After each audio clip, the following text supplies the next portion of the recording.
আসসালামু আলাইকুম, welcome back to my channel. আশা করি সবাই ভালো আছেন।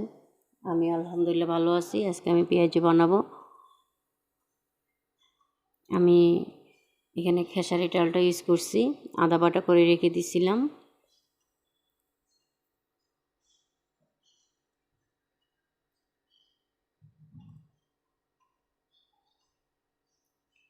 আমি এখন পেঁয়াজ দিয়ে দিব। আমি পেঁয়াজ এখানে 2টা ইউজ করছি। আর অবশ্যই আপনার বাসায় এটা ট্রাই করবেন। পেঁয়াজিটা খেতে কিন্তু অনেক মজা। এই পর্যায়ে আমি এখন ধনিয়া পাতা অ্যাড করব।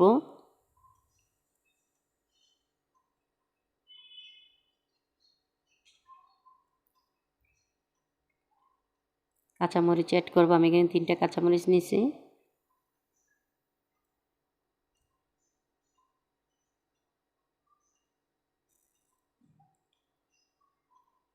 লবণ স্বাদ মতন, জিরা 1 চামচ, হলুদ 1 চামচ,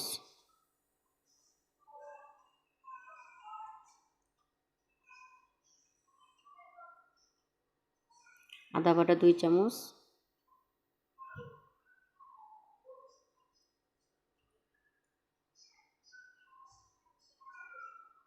রসুন 1 চামচ,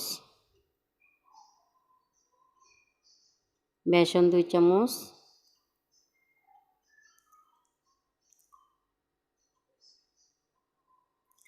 কর্নফ্লাওয়ার দিব 2 চামচ। কর্নফ্লাওয়ার আর বেসন দেখা যায় যে পেঁয়াজিটাকে মশমশা করে খেতে ভালো লাগে। এখন মাখাই নিব আমি।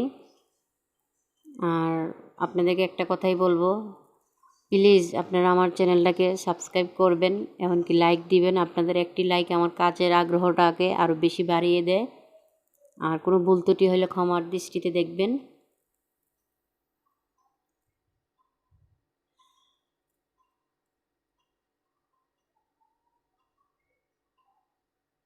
আমি একটা প্যান বসাইছি চুলায়, সেটা আগেই গরম করে রাখছিলাম তেলটা। আমি এখন ছোটো ছোটো করে দিয়ে দিব, একদম দোকানের স্টাইলে।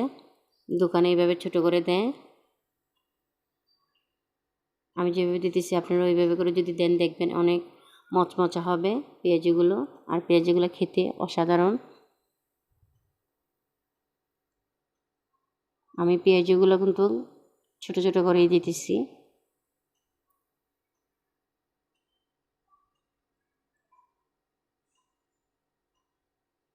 এই যে আমি একটা একটা করে উল্টাই দিব। আমি এগুলো পেঁয়াজিগুলো বেশি ভাজবো না, আবার বেশি কড়াও করব না। বাদামি কালার যেটা ওইটাই করব। এই যে আমি এই কালার করছি।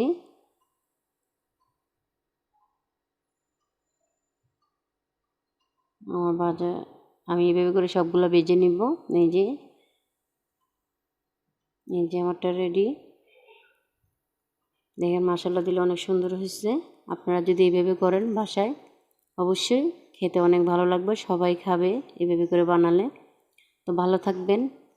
আল্লাহ হাফেজ। আসসালামু আলাইকুম।